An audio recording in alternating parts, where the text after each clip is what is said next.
today, yun nga po ang gusto nating pag-usapan, di ba, Doc Bien, ang ating thyroid.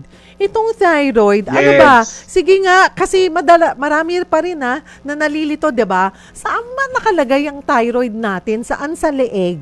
At ano ba ang purpose ng ating thyroid? Well, alam mo, ang nakatutuwa dyan, maraming mga pasyente pumupunta sa doktor, sinasabi nila, Doc, may thyroid ako. O Doc, may appendix ako. O Doc, may sinus ako. Well, all of those things, meron tayo.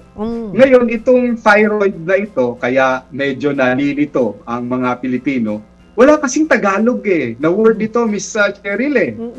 Kapag lumaki lang, meron tayong Tagalog word. Ang tawag doon, bosyo. Kaya, with your permission, para maunawaan ng ating mga tagapakinig at manonood, okay lang ba sa'yo ipakita ko at least 2 o 3 litrato? Dire-diretso mo na, Doc. Sige po, go ahead. O, sige. So, direct, pwede bang mag-request? Ipakita lang natin ang ating picture number 1. Ayan. Okay, so doon po sa mga nakatuon sa telebisyon, ang thyroid gland po ay nandito sa ilalim nitong tinatawag na Adam's apple. Ayun. Ang mga lalaki, kapang-kapa ito pag lumunok eh. Oo. May mga babae, meron din ito eh. Nasa ilalim nito, alam mo, para itong hamburger patty na manipis. Nakasalampak po siya dyan. At ang korte niya, parang korting pakpak ng butterfly. Yan, nandito po yan. So, lahat tayo ay may thyroid. Ang thyroid ay may purpose sa ating pangangatawan. In fact, sa buong metabolismo nga eh. Ngayon, gusto nating malaman ano yung mga function ng thyroid. Nasa picture number 2 direct. Pwede po ba pumunta tayo doon? Sa picture na ito, makikita nyo, magsimula dito sa utak ay may signal na papunta sa thyroid. Yung mga signal na yon, GABA ay hormone. Meron tayong tinatawag na thyroid stimulating hormone. So may stimulate yung thyroid para gumawa ng hormone. Ang tawag doon sa hormone na yan, dalawa eh. T3 at T4. Yan, T3 at T4 na yan, may function yan. Sa puso natin, may function yan. Sa ating balat, pinagpapawisan tayo, may relasyon yan.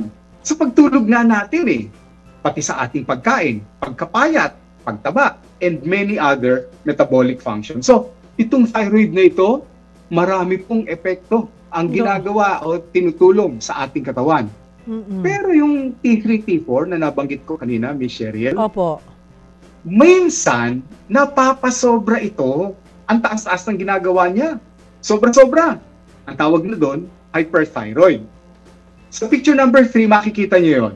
Nakatutuwang tingnan ng mga taong hyperthyroid. Ayan. Hindi tayo nagbabody shaming ha. Pero, dilat na dilat sila. Oo, may ganyan akong minsan, kapag kausap mo, akala mo galit sila eh. Kasi high pitch ba yung salita? Tapos ang bilis-bilis. Walang period. Walang kama. Dire-diretso. Tensyonado, pinagpapawisan, nahihirapan matulog, kumakain pero nangangayayat. Yan ang hyperthyroidism. Again, mataas ang kanyang T3, T4, pero mababa naman yung galing sa utak niya na TSH. Okay. Balik na rin natin yan. Nandun sa picture number 4. Andiyan na ba? Ito po ang mga sintomas niya na fatigue, madaling mapagod, nangangayayat o weight loss, nadidepress din, malungkutin, syempre tensyonado, irritable, laging galit. Ang memorya bumababa. Minsan lumalaki ang leeg.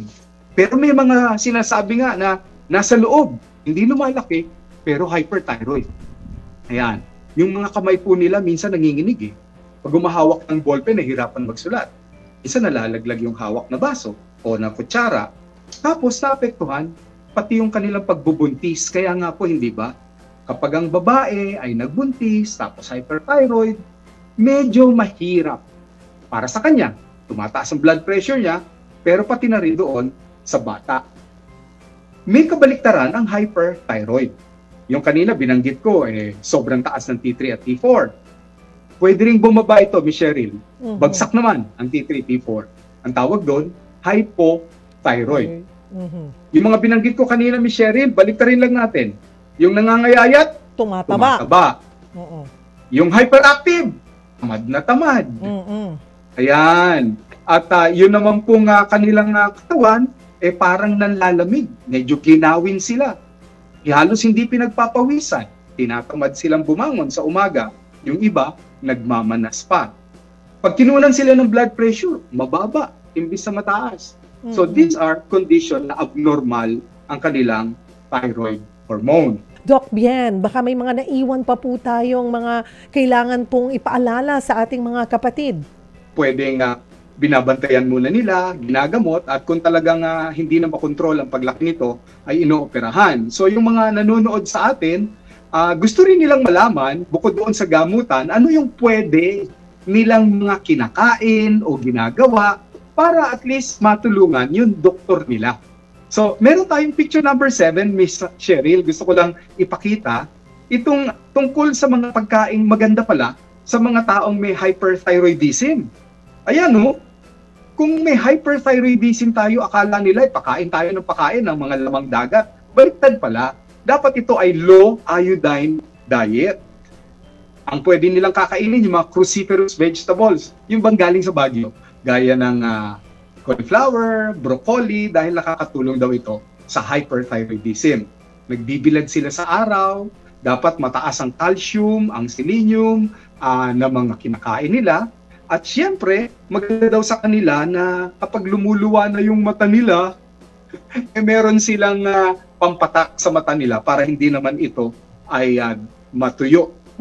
Doon sa mga tumataas ang presyon dahil hyperthyroid sila, dahil nagkakape sila na matataas ang caffeine content. O alam niyo na kung ano yung magandang pwedeng ipalit ninyo doon sa paborito ninyong kape. Ito yung kape na natural na hango nga sa balat ng prutas na mangustin. Kasi natural yun eh. Doon naman sa mga hypothyroid, kabaliktaran. E di syempre, ang kakainin ninyo, nasa picture number 8, lamang dagat. Isda, lato, sa Bisaya ang tawag, guso.